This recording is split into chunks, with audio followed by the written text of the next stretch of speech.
get off that website and start off where you left.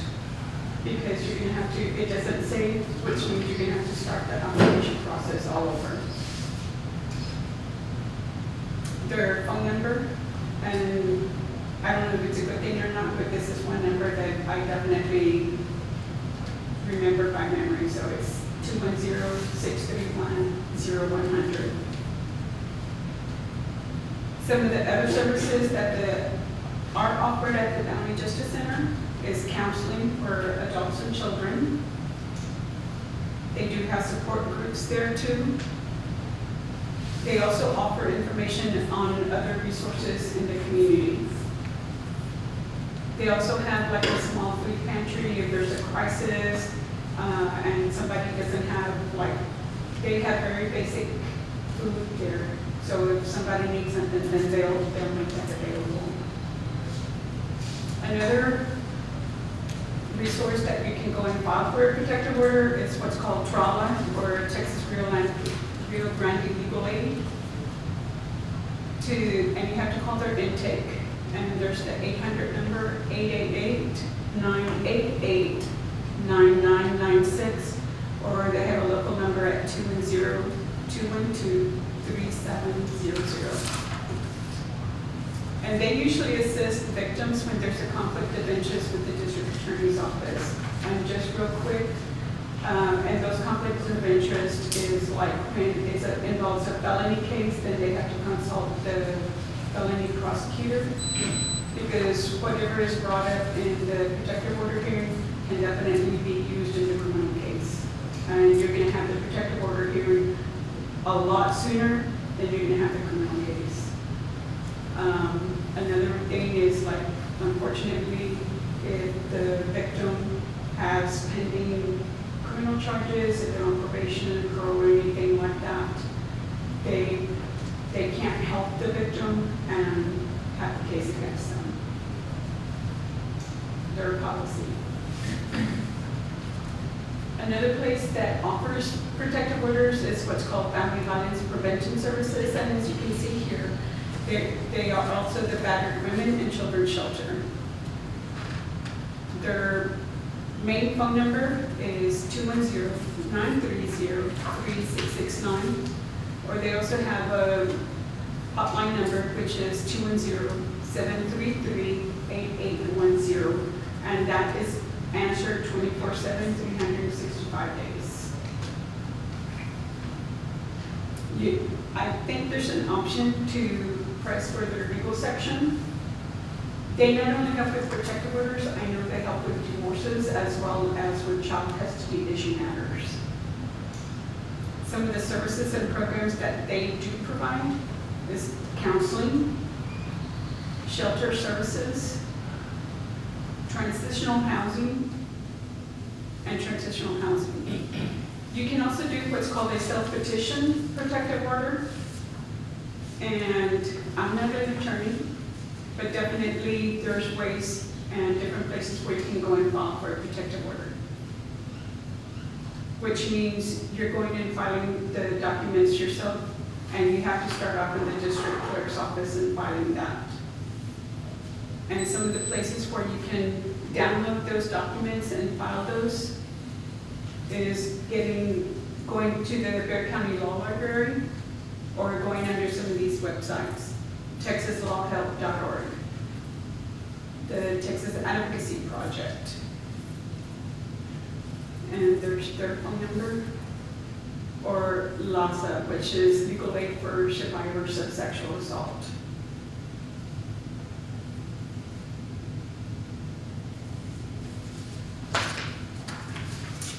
The protective orders, the length, that's really to be determined by the court. The average is usually 2 years. However, on a sexual assault or continuous family violence, that protective order can be up to a lifetime protective order. I forgot to put stalking as well. So sexual assault, continuous family violence, and stalking, those people are eligible to file for up to a lifetime protective order. So the protective order protects the victim at their residence, work, school, school and or daycare. Voices, so that's part of the group that I belong to, which V stands for victim, O for outreach, I for interpersonal, C for crime, E for empowerment, S for services. And this is my team right here, or our team. So we do have one deputy, that's Deputy Silva. There's 2 advocates. We have one office assistant. Our sergeant is Sergeant Hunt. Our lieutenant is Lieutenant Beverletti. And our chief is Nancy Sanford. So like I said, I will leave my business card that way. If anybody has any questions, please feel free to give me a call, because there are a bunch of resources out there, and it's not like I don't want y'all to feel like you're, just because y'all live in Kirby, that y'all don't feel like you can go to some of these places to get services that are definitely out there for y'all. So thank you. Thank you, Ms. Brown. Thank you very much for being here.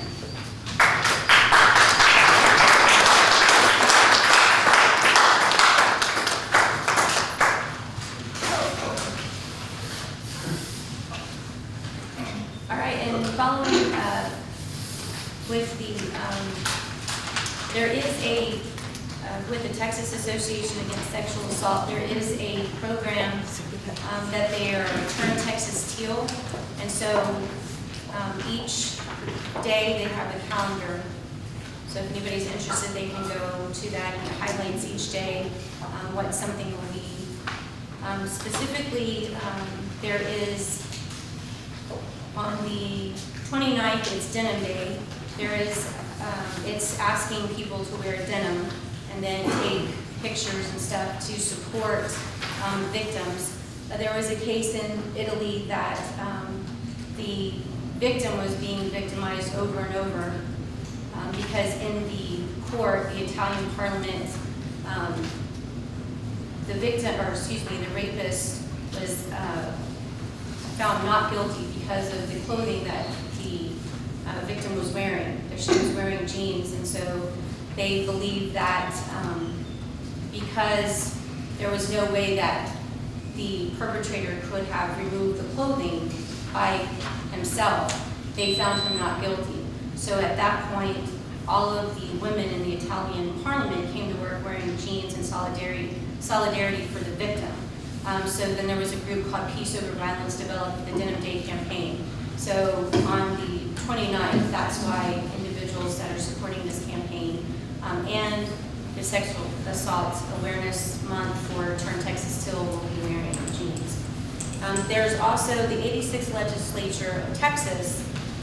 They actually, there were several bills passed with that, that basically led a lot of headway into sexual assault cases. There was a widespread of backlog in cases because of DNA and those kinds of things that never got looked at. So that was one of the things that the 86th legislature brought to their session update. And in fact, this session, there's approximately, I believe, 11 bills that actually were a continuation of the 86th legislature. So there's information out there if anybody is interested.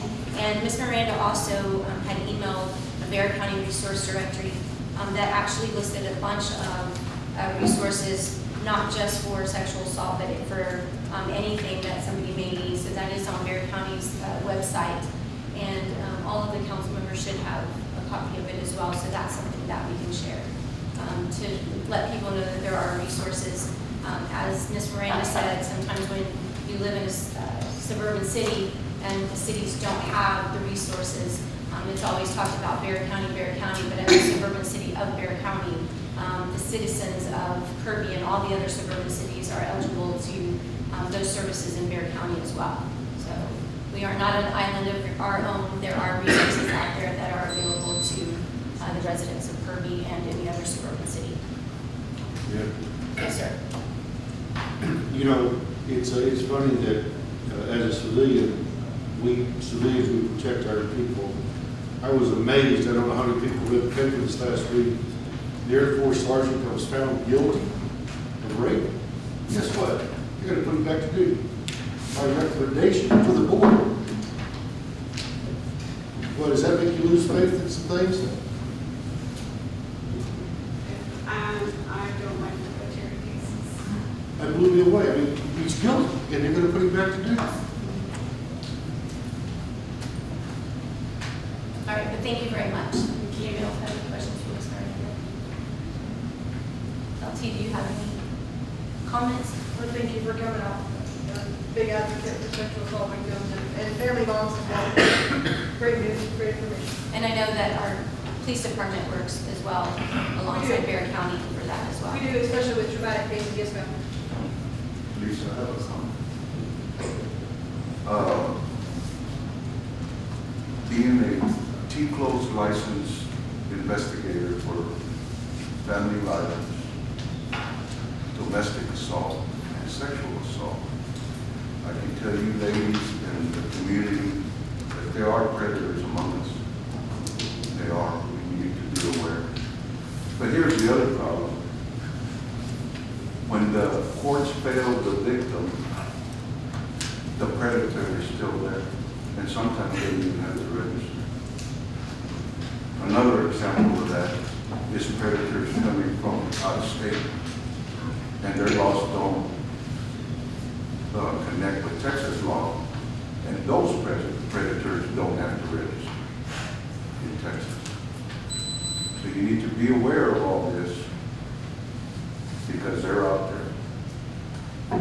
And we're here to help y'all in any way we can.